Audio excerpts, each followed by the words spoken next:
Hey there, and welcome to Darkness Dissected. There's an asylum in Australia that is so haunted, many believe it to be the most haunted location in the whole of Australia. Now considered a ghost town, Aradale Lunatic Asylum in Ararat, also referred to as Aradale Mental Asylum, has had visitors and staff feeling unwell, as well as seeing things they can't explain. Or maybe they know what they're seeing, but their brains are trying to protect them from intruding thoughts such as ghosts are real? In Australia, long ago, the criminally insane were placed in regular prisons and sadly not given any help or support for their mental health, which, as you can imagine, was pretty rough for everyone involved. Knowing something needed to be done, the government of Victoria decided to rehouse these inmates, placing them in asylums where they would receive the proper care they needed. With this in mind, 3 asylums were designed, the first 2 to commence construction being Kew and Beechworth. Even so, Aradale Lunatic Asylum was the first to be completed. The design of Aradale was done by G.W. Vivian and John James Clark, with work commencing in 1865, finishing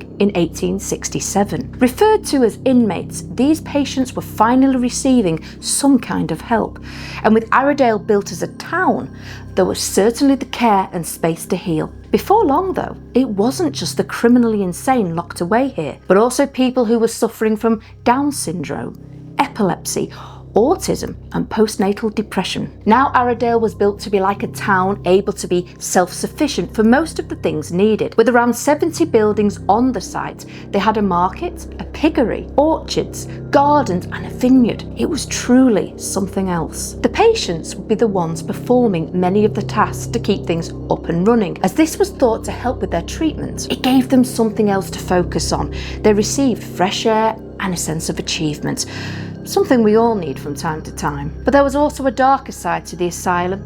There was also shock therapy being performed here, a gallows, morgue and graveyard. They also had a very effective way for keeping prisoners enclosed inside its walls, and that was the system of a ha-ha wall. The wall had quite a simple system that worked exceptionally well. Locals didn't want the eyesore of an asylum, for example. They didn't want it looking like a prison of any kind. From the outside, it showed just a small wall, but behind this, on the inside of the property, there was a deep trench, making the wall too tall to climb. Aradale also had J Ward, and this was a place for the truly insane who might have gone prison once upon a time. Some of these criminals were Gary Webb, who shot 2 people while trying to rob a pizza joint. Mark Chopper Reed, who was a successful man but somewhere along the way took a wrong turn when he kidnapped a judge with a shotgun. Then you had Aradale's oldest resident, William Wallace, who was locked up for murdering a man inside Waterloo Cafe in King Street, Melbourne. But when it came to his trial, he was found to be mentally unfit to stand. At the height of its popularity, Aradale had around 500 staff taking care of about 1,000 patients. Sadly, by 1993, Aradale started to transfer patients to other facilities. The Ararat Forensic Psychiatry Centre was the only business still open at this time. By 1997, they transferred the remaining patients to Rosanna until a new place was built named Thomas Embling Hospital. During its many years of operation, over 13,000 inmates, patients and staff members perished here. So it can be hardly surprising that the place is intensely haunted. Our first spirit is that of Gary Webb from J Ward. Now, Gary was a career criminal who, while robbing a pizza shop, spotted a policeman. Suddenly, filled with panic, Gary shot the officer, who thankfully survived, as well as the woman who owned the shop, who unfortunately ended up in a wheelchair. The judge sentenced Gary to 14 years, but said his sentence may get reduced if he behaves himself while locked up inside. After a while, Gary came to really enjoy living at Aradale, and so decided to send letters to the media telling them all the horrific acts he was going to carry out when he got released. Well, now the public was a little alarmed by this, and so politicians came together to create a special law which passed to keep Gary locked up. But maybe Gary only wanted his sentence extended a little, but that's not what he got. He got life in prison. Well, this may be the cause of his self-abuse. He ended up in hospital over 70 times from self-harming, and on 3 occasions, brace yourself, he even cut off his manhood. It was able to be reattached twice, but the third time he managed to mutilate it beyond repair. Today, Gary is still locked up inside Aradale, hiding out in his old cell. Visitors to this location have been left terrified after he screamed at them to get out, while also getting physical, pushing people out of his cell. Over in the women's ward, you will find the ghost of Nurse Kelly. Her spirit is known to watch over the tour guides of the asylum, keeping them safe, while also joining other ghostly nurses who are still going about their chores, dressed in their old-fashioned uniforms. The long-dead nurses can be seen walking the ward before disappearing through stone walls. Other people have also experienced a tingling sensation in their heads while walking through this area, especially in one room, and would you believe it, was discovered to be the shock therapy room. Guests to J Ward have experienced some horrible sensations.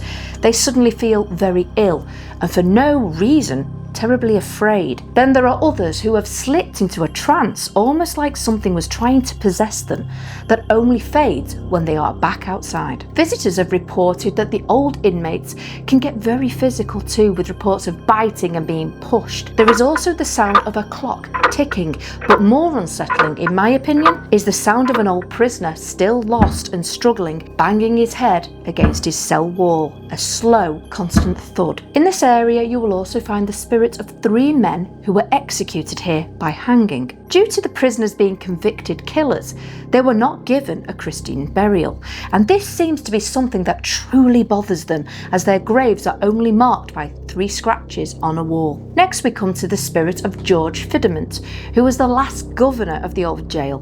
While proudly showing a group of people around the jail, he suddenly collapsed when walking downstairs, falling to his knees before dying from a massive heart attack.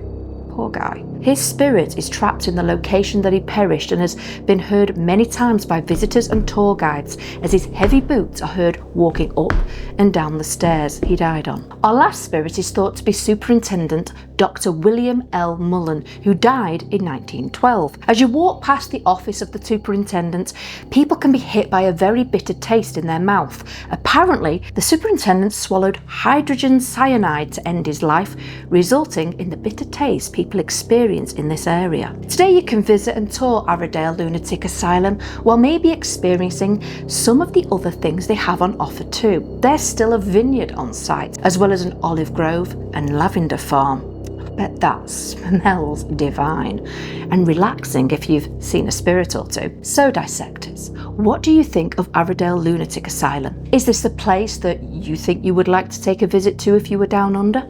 Or have you already visited this fascinating location? And if so, did you yourself experience anything strange and unusual?